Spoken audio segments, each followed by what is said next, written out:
Cytoplasm. We Up one game. Thank you for that enthusiastic cheer. Up here at the top left, our Protoss from Malaysia doing an interesting timing attack last game. He is Cobo. Cobo. A lot of fans out there for Cobo and Cytoplasm. Yeah, man. Crowd is going nuts. They all sound like an enthusiastic Rotterdam for some reason. No. Why would you say that, bro? I don't know. They just sound like that for some reason. Interesting pylon placement right here by Cobo. I mean, it's something you can get away with if you play against Hedge first something and you make like 12 forts and you're going to try to cannon rush it. But in general, it's much better to position it a bit more to the back because obviously this is very, very vulnerable for bailing bust and or basically any kind of roach aggression as well.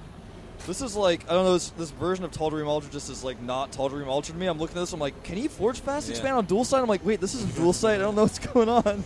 If you look at the minimap as well, it somehow looks really different on the minimap already, even though, I mean, obviously the Selnaga White Cells are in the same position and the Gold Mines as well. It looks like a different map. I know, I'm like, is this that one ladder map that isn't in the ladder pool anymore? I'm not sure what map this is. Is this that 4-player map, like I'm always carrying my allies on? It just looks very different. Yep. Yeah, I'm not digging it. I like the other maps. I think Metalo is the best one out of all of them. Shadow Temple looks very clean and nice as well. This one I'm not really feeling. Shakuras looks okay. Yeah, Jungle Shakuras is nice. No.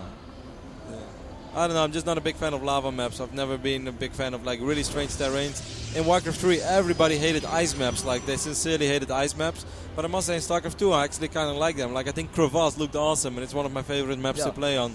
The new Belshire Beach is pretty cool, too. Yeah, I mean, it has something refreshing, you know? It doesn't feel like you're playing StarCraft. It feels like you're sipping mojitos in Rio de Janeiro.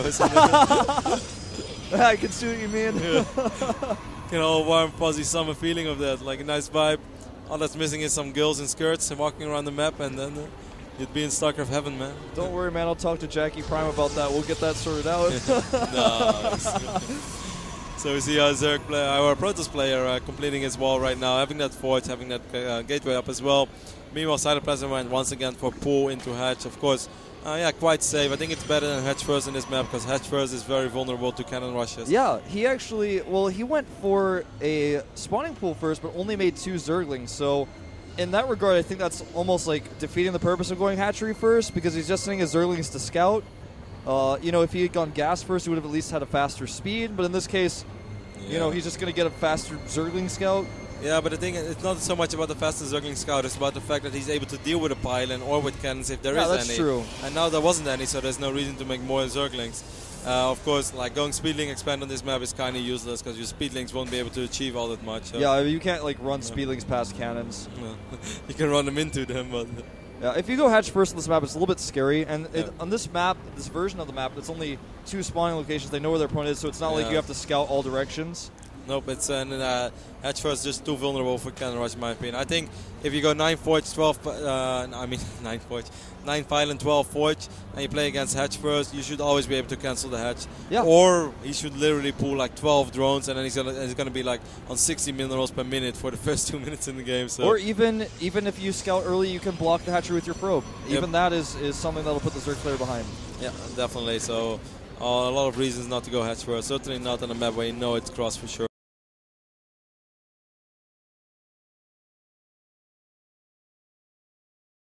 Actually kind of digging his probe scouts. I think he's also often getting information that I know as Protoss player is not that easy to get in a certain phase of the game, but he's quite active with those probes, man. Yeah, he really is.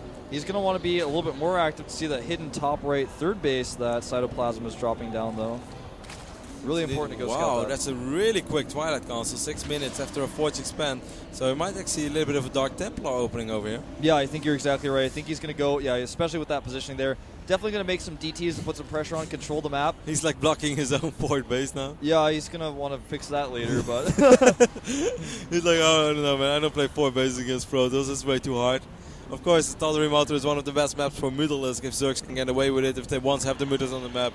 It's an absolute dream map for Mutas, but it seems like Yeah, Cobo doesn't really want to deal with Mutalisk or any kind of 4-base, 5-base Protoss. He's actually done this a little bit incorrectly. Notice he has about 400 gas extra saved up now after he makes the Shrine. That's never a position you want to be in. You want to have like 300 gas when the Shrine is finishing. You don't want to have 400 gas. He can't spend his gas right now. He's adding gateways. Yeah. Look at his minerals. His minerals are way too low. I think he's going to have too much gas and not enough minerals for DTs. It's he like makes a Templar Archives 2 and makes only DTs and Archons.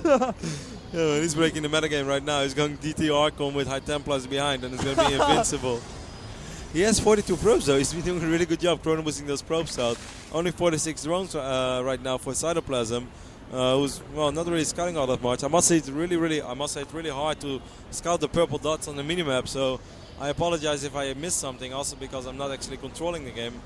He has an overload there in position. That's going to help out. I actually think he can see those gates. He definitely can see those gateways. So.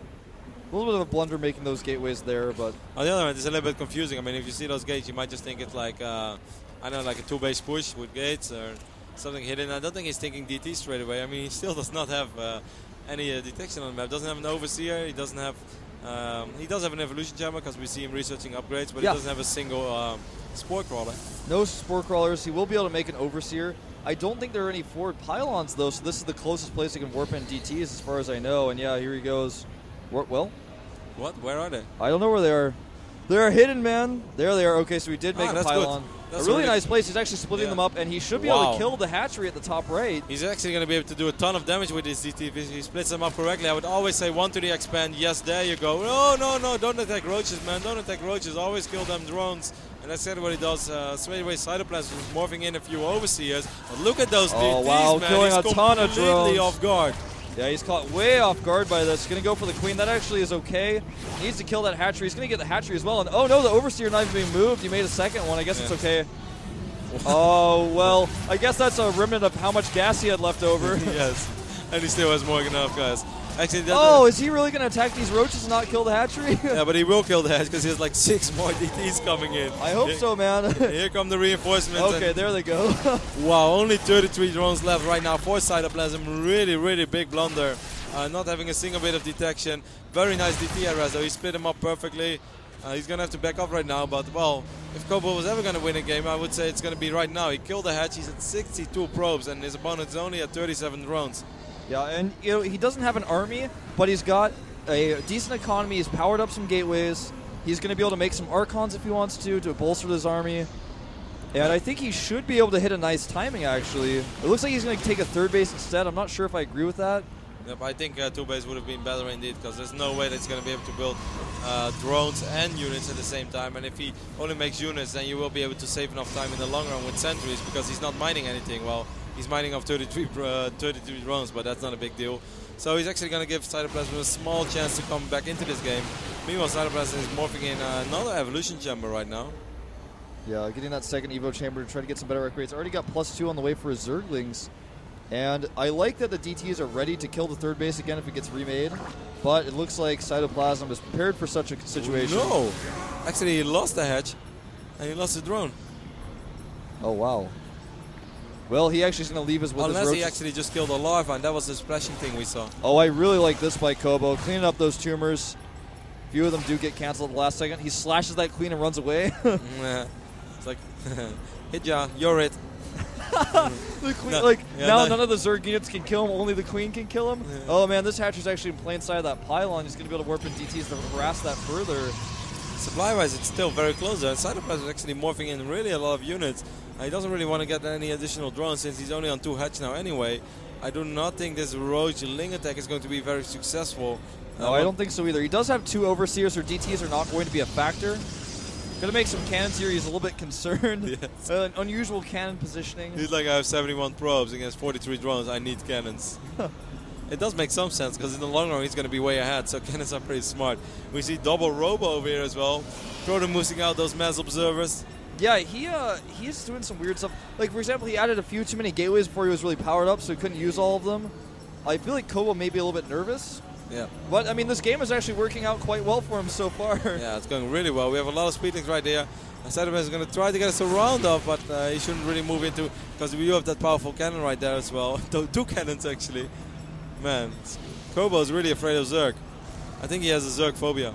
Yeah, he may as well, man. I don't know, but here come the Zerglings. Might want to be afraid of this because his army's out of position. He's not actually. No, he cancels the Nexus. What? Why did he do that? He's not moving his army. He's still not moving it. I don't know why. Oh, Cobo. Now it's like Cytoplasm actually like, let's attack, and all the cannons. So force fields are going down. So Cytoplasm is going to end up losing a ton of units over here. I don't know what we're watching, Rotterdam. I know what we're watching. I feel like force fields afterwards to make sure the Zerg blood doesn't get away from him. Why am I not best playing this show match? I know, man. I want that laptop. I could really use a laptop too, Samson. If anybody can hear me. Now Cytoplasm scores a really, really excellent Zerg player, but he got completely caught off guard with all those DTs, and they did way more damage than I ever should have done. Cytoplasm is a much better player than me. I'm not trying to make it sound like I'm better because I'm not. Oh yeah, definitely. But I mean, this game has gone like a little bit unusually, to say the least. The DTs caught him off guard, and then the Protoss, like, he was like, well, I have a ton of sentries and stalkers and perfect ability to save this Nexus, but I won't do it. He's still got a 40 supply lead right now, but I mean, the fact that he just didn't even try to save that Nexus was shocking to me. Yep. He has a really interesting army composition as well, like 8 sentries, 6 immortal, 14 stalkers, and 2 DTs. And that immortal composition is going to be awesome against what he's up against. Yep, all of those roaches are actually going to melt, and I think Cytoplasm is actually going to be in quite a bit of trouble. He should have just backed off after killing that Nexus, but he felt like, nah, I can't kill a Nexus for nothing. I want to lose some units. He's going to find all of these drones exposed over here, and here comes that scary Protoss army. That was actually pretty good force fields, actually using the really spine nice crawlers fungals against him. Really nice fungals though, and those spines are doing a ton of damage actually right now. Wow, he's really losing so many units. Be more careful, man. I mean, he still has all of those beefy Immortals around, but only Immortals are actually very, very bad against Zerglings. Well, with a few more Zealots warping in Rotterdam, I think he might be able to just win this one. Yep. Those Zealots are actually quite scary. We have those chain slots as well running around.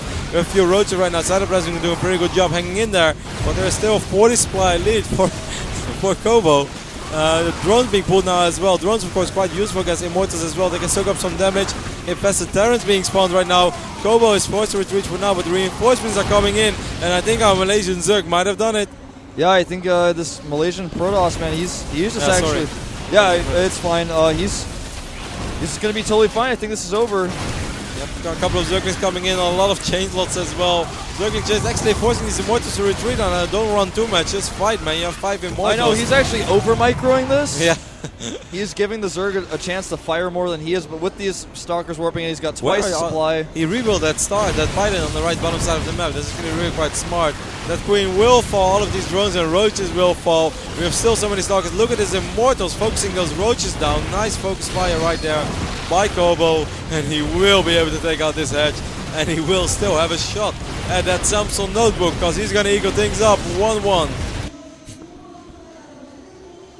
What were your thoughts on that game, Wolf? I don't know. I think I feel the same way as Cobo. Just looked there on the screen. He just like shook his head. He was like, well, maybe I'll do that build again next game too. I mean, my thoughts on that game were he caught Cytoplasm off guard, and Cytoplasm made a bad attack. Cytoplasm looking right there like that.